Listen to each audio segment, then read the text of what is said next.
Hey, welcome back to Wine and Rants. My name is Asia, and tonight I'm going to be talking about Hurricane Katrina. It is the 15-year anniversary of Hurricane Katrina that struck the Gulf Coast on August 29th, 2005. It is something that kind of devastated that entire Gulf Coast community. It hit New Orleans the hardest, but it struck the entire Gulf Coast. It is something that I think about often, especially during every single hurricane season that seems to be getting worse and worse because I'm Southern, I'm from Atlanta. Atlanta got the biggest number of refugees. I would rather call them displaced people because they stayed in their own country, but we got the largest number of people displaced by Hurricane Katrina. I remember being in high school and having the Katrina kids come and just seeing the trauma they were going through, hearing the stories they were telling. And it just really stuck with me throughout these years. So I just wanted to talk about it. Hurricane Katrina was a Category 5 hurricane. The hurricane itself wasn't the most destructive part of the whole ordeal. The hurricane just kind of blew up a whole lot of issues that this country in general has, but especially in the South. New Orleans itself was built below sea level. When you look at top topography map, I think that's how you say it. You have these levees, and the levees keep the water from flooding into the city that is below the sea level. So you have a levee, and then the city's here, and the water is like up here. But yeah, so you have these things that are protecting the city, and they break during the fall, during the storm. So New Orleans was flooded by 80%, not because the storm just sat there and rained 80% of enough of water to flood a city for 80%. It flooded because the levees broke. Some people reported hearing loud bangs. Of course, that is unsubstantiated according to the government, but a lot of people, there's different, conspiracies, and there's different, actual reasons why people should be, kind of hesitant. I don't know, should be hesitant to, listen to the official stories, especially because everything that went on. Hurricane Katrina was one of the second biggest thing, maybe the third after the Iraqi war, but there was 9/11, the wars, and then there is Hurricane Katrina. Hurricane Katrina should have been the most, outside of the wars and everything else, outside of the war that he started for no reason other than to achieve get oil. Hurricane Katrina should have also killed his entire political career. Everything that happened in Hurricane Katrina could have been preventable by many means, but there was a purposeful interference from the Bush administration, who was led by George Bush, to stop evacuations. And a lot of people talk about, when we talk about hurricanes and we talk about natural disasters that we know are coming, we always say, why didn't people evacuate? When we look at New Orleans, 20% of the population did not even have cars. They had no private way to get out of the city. And so what you do when you have something like that going on in your city, you call on the federal government, and the federal government may give you aid. In this time period, George Bush released a state of emergency, and the state of emergency purposely excluded the coastal parishes of Louisiana. A parish is like a county. So it purposely excluded the parishes of Louisiana. And a few days later, maybe it was months, he said, well, they didn't request the aid when they had to go back to the congressional records and blah, blah, blah, blah. And in fact, of course, they did request the aid. But he purposely excluded the parishes, the coastal parishes of Louisiana, receiving aid that would have helped the city, the government, the local, the city and state government from evacuating folks. He appointed a man whose career was in some shady horse practices, like breeding horses or betting on horses or something like that, just way off field.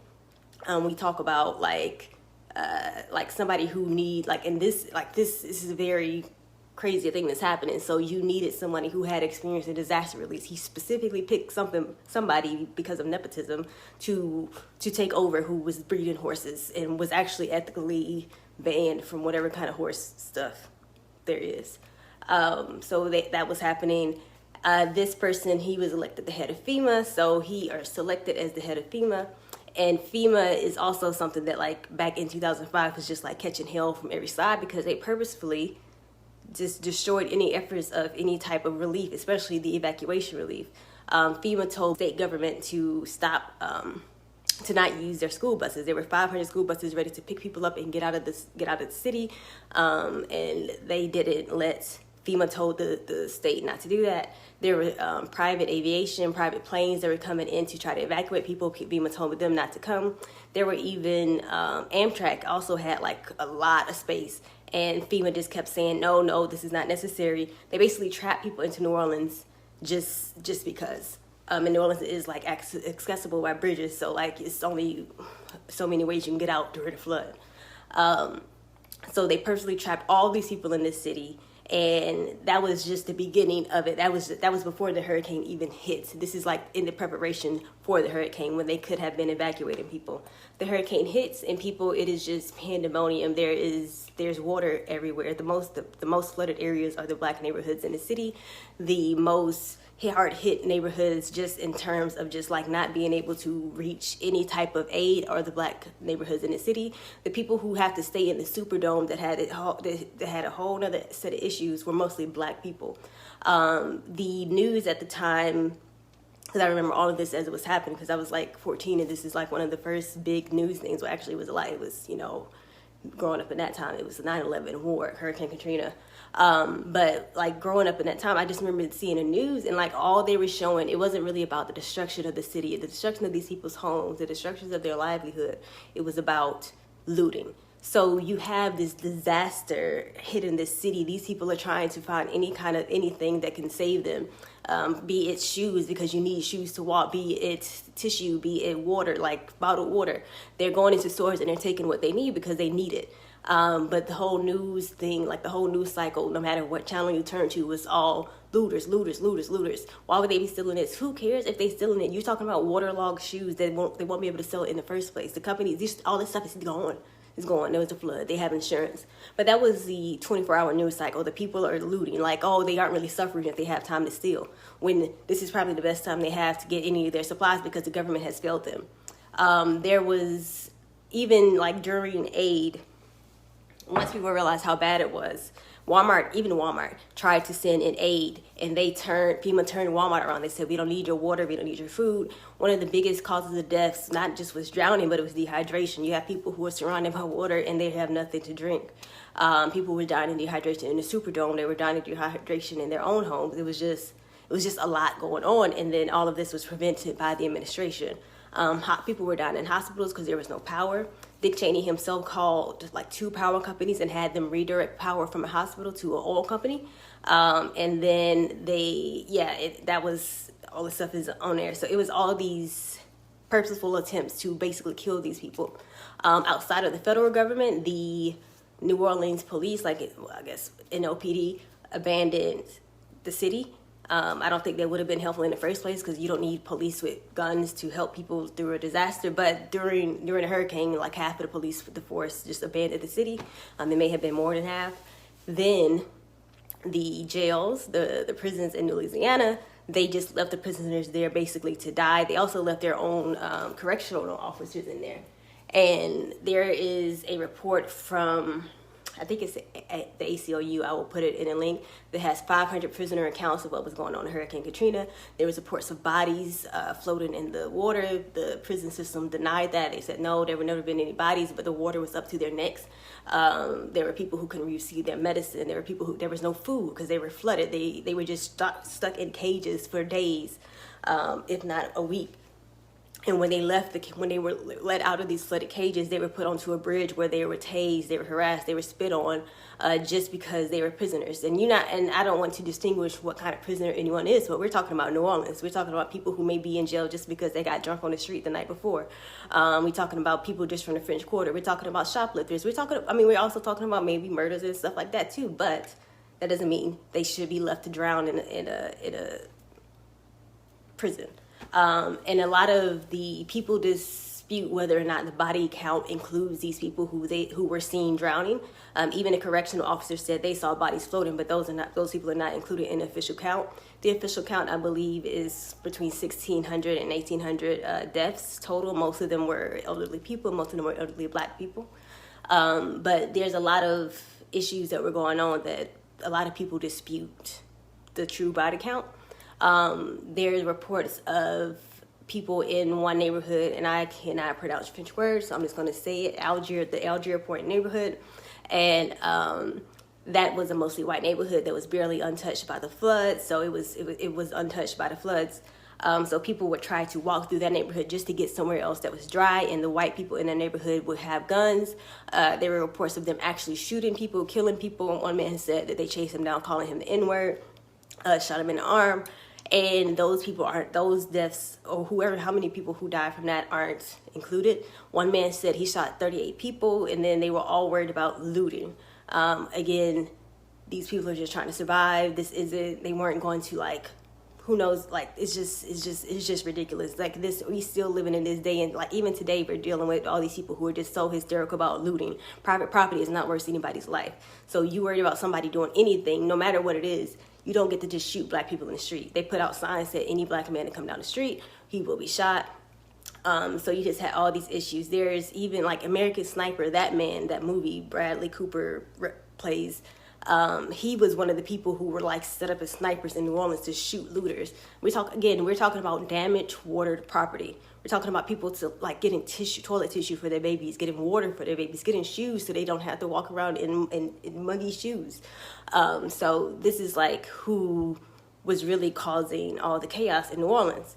A lot of people reported as like a war zone, and not because one side was fighting back. It was two sides like fighting each other. It was because it was one side, mostly the white side, attacking the black community members and shooting people in the street like they were dogs. It was open season on black folks. When we talk about like military people being brought into local things, we have the Blackwater mercenaries were brought into New Orleans. They were brought in by the federal government, and they were also hired by rich landowners to protect their flooded properties.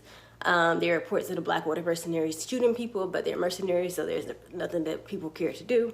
There's reports of the Blackwater mercenaries disposing of bodies.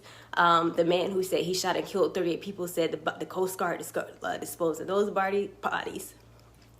When we talk about just like everything, like all of this stuff is like so traumatizing to hear, because even like when I remember talking to these kids, like they would tell stories in the same way, like, oh, I saw a body floating down the street, I saw this, I saw that, and I'm like, that sounds like a horror story.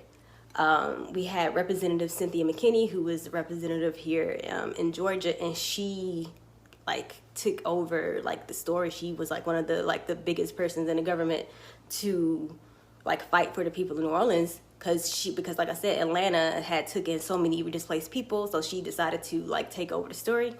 And she said that people came to her and told her that like Coast Guards and just vigilantes were just shooting so many people in the street that they may have been like 5,000 people killed. Again, it's disputed, it's unsubstantiated, but she says that members of the Red Cross supported her view, or supported the stories that were told to her and stuff like that.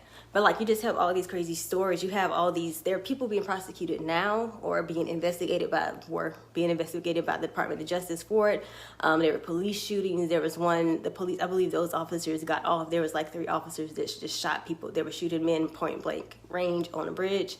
It's just, you just have all these things, and then it was just awful. And it's just crazy that I remember this just growing up. Like, I remember this. I'm 29, but for some reason our politicians of today cannot remember how bad the Bush administration was. Like, now we're sitting here passing candy and shaking hands and giving medals of reward, giving medals to people a man who basically just decided that an entire black ass city was disposable. And I don't get it. I don't like it. I don't know what I'm supposed to take from this. Nobody uplifts these people anymore. This is a tragedy. Again, it is the 15-year anniversary. There was basically nothing said about it.